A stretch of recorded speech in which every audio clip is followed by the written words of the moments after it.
No vídeo de hoje falaremos sobre Itaúsa. É uma empresa que diversifica em investimentos, né, mas com um investimento pesado, aí uma parcela grande no próprio banco Itaú, mas que abrange aí diversas marcas e diversas empresas.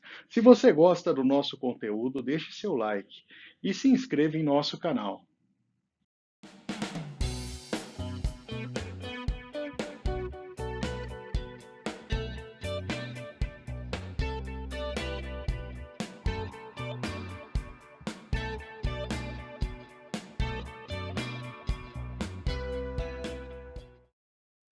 Começando por uma breve história da Itaúsa, em 1965 é criado o Banco Federal Itaú de Investimentos. Em 74, alterada a denominação para Investimentos Itaú SA. E em 91, finalmente, a Itaúsa Investimentos Itaú é adotado como nome e que já era inclusive um nome adotado pelo mercado.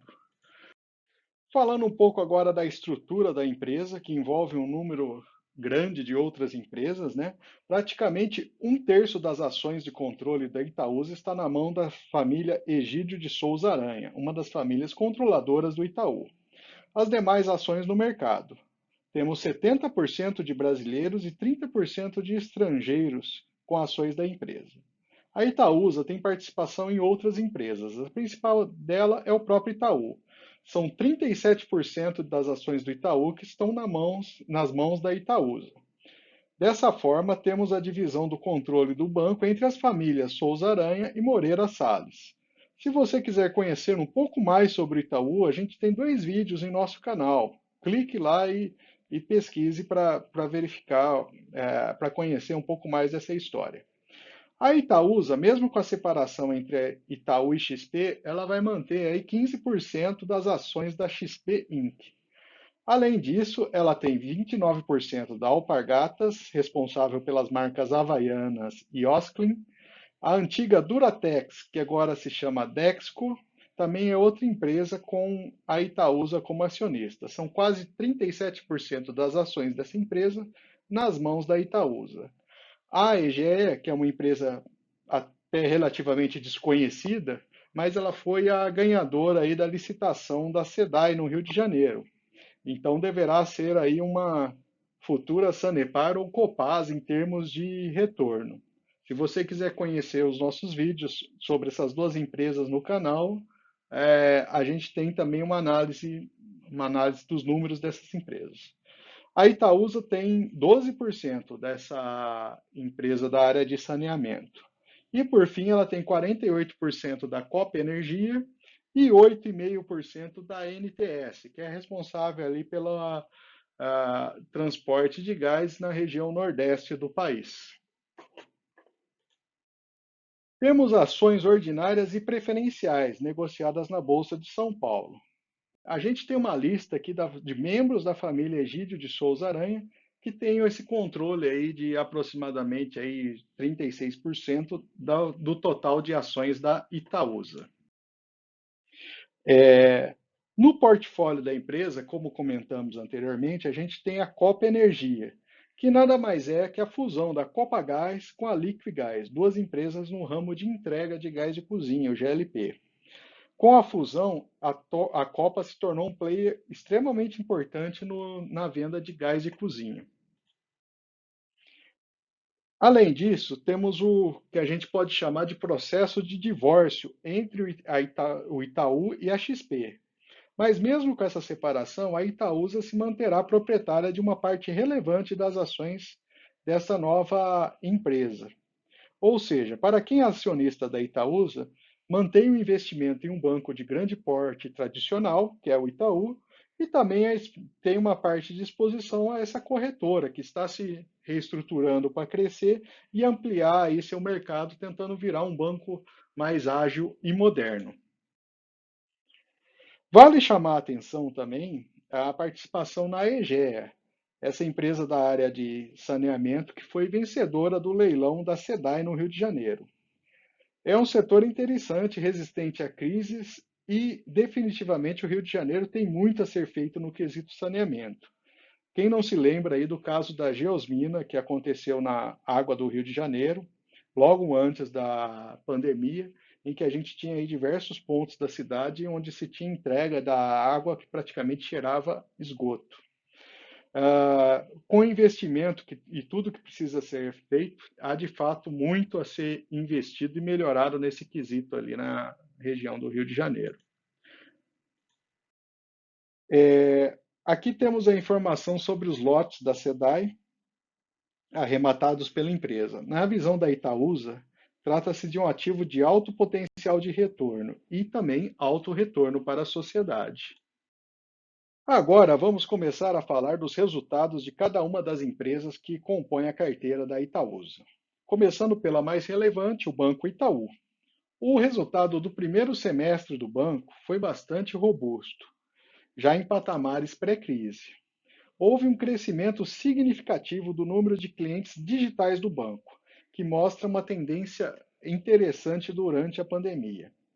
Caso queira conhecer em mais detalhes os resultados do banco, só verificar em nossos vídeos, especialmente sobre YouTube 4, em nosso canal.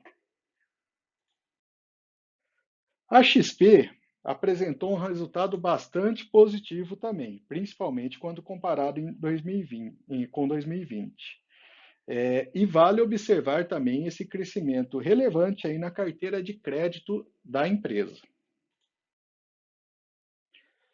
A Alpargatas, dona da Havaianas, sofreu um impacto bem relevante com o fechamento do comércio durante a pandemia.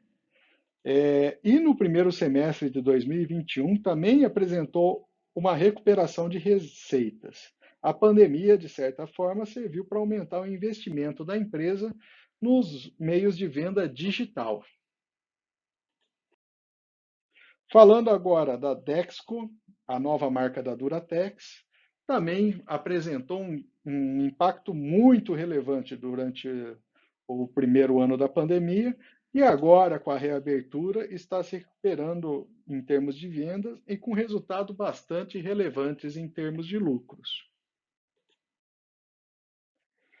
A Copa Energia, apesar de não sofrer tanto na pandemia, pois revende um insumo básico para a população, também apresentou um certo nível de crescimento de lucros. Com a nova lei do gás e o desinvestimento da Petrobras, a NTS também é um dos investimentos mais resilientes da carteira da Itaúsa, já que envolve escoamento de gás para todo o mercado do Nordeste. Com a soma de todos esses resultados, chegamos a uma situação em que o lucro líquido recorrente da Itaúsa mais do que dobrou, comparando o primeiro semestre de 2020 com o primeiro semestre de 2021. É um resultado bastante expressivo para a empresa. Já a dívida líquida da empresa está no patamar de 3,8 bilhões. A princípio, não é algo que chega a preocupar em termos de saúde financeira da empresa. Em termos de dividendos recebidos pela Itaúsa, o mais relevante foi, de longe, o Banco Itaú, seguido pela NTS.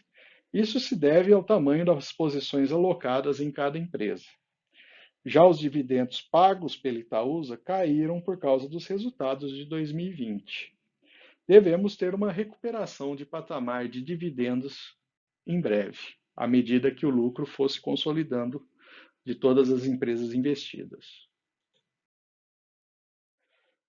Como comentamos, né, a posição de Itaú, né, que a empresa possui, em valor, corresponde a algo em torno de 88% da posição total. Por esse motivo, a empresa possui um resultado tão influenciado pelo resultado do banco. Mas os 12% restantes possuem uma diversificação bastante interessante, já que temos empresa de saneamento, de varejo, construção e energia. Analisando um pouco aí o histórico de lucro por ação da empresa, a gente vê o pequeno tropeço ali em 2020 por conta da pandemia, mas de forma geral os lucros estão em patamares interessantes.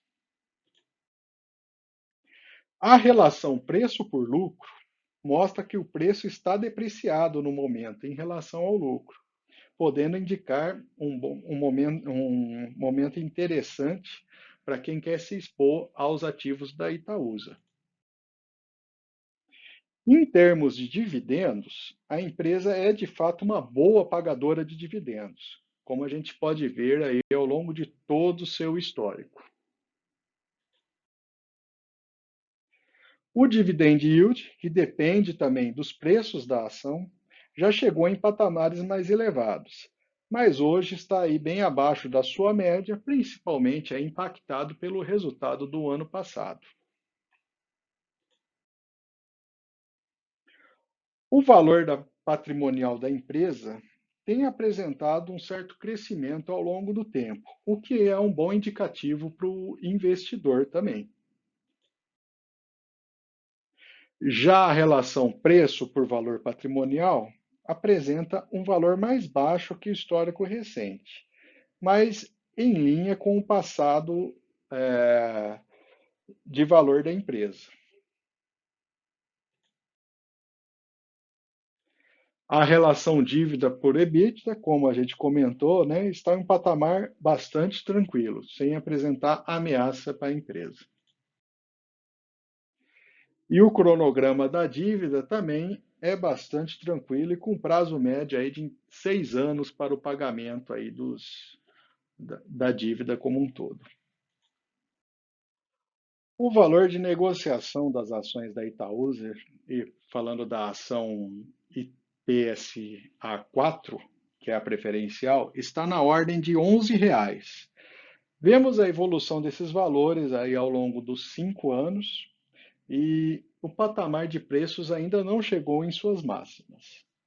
Além disso, a gente tem uma expectativa dos analistas de valorização de 22% no ano. Considerando o patamar de inflação, deve ser um pouco acima aí da inflação, se considerarmos o IPCA. Talvez o IGPM fique um pouco abaixo ainda. Chegando agora ao cálculo do valor intrínseco da ação, esse valor está ligeiramente acima do valor de negociação atual, podendo ser uma ação interessante aí para aquisição por essa métrica. Olhando o histórico de investimentos, em qualquer situação de investimento que a gente tenha feito, foi bastante positivo o histórico de retorno para o acionista. Esse é um ponto bem interessante da Itaúsa. E por fim, vamos apontar aqui os pontos positivos e negativos da ação do Itaúsa. Do lado positivo, a gente tem uma certa diversificação de investimentos em uma única ação. O preço está abaixo do valor patrimonial das ações, né? Uma comparação que a gente faz somando toda a participação que ela tem em Itaú e nas demais empresas e valorando isso, o preço atual ele está descontado. Ela é de fato uma boa pagadora de dividendos. Algumas relações de preço estão a valores historicamente mais baixos, tanto o preço por lucro, preço por valor patrimonial e quando compara com o valor intrínseco. E o histórico de quem investiu na ação é realmente bastante positivo. Lembrando que histórico nem sempre garante que teremos lucro aí ao investir na ação, mas é um indicativo interessante. E do lado negativo, mesmo com esse nível de diversificação que a gente tem, a concentração ainda é muito grande em ações do Itaú, né, representando aí 88% do total. E a previsão dos analistas em termos de crescimento de valor da ação é relativamente baixo aí para quem espera aí um retorno um pouco melhor aí para um investimento de 12 meses. Se você gostou do nosso conteúdo, considere se inscrever em nosso canal e deixe seu like. E comente abaixo que ação você gostaria de ver em um próximo vídeo.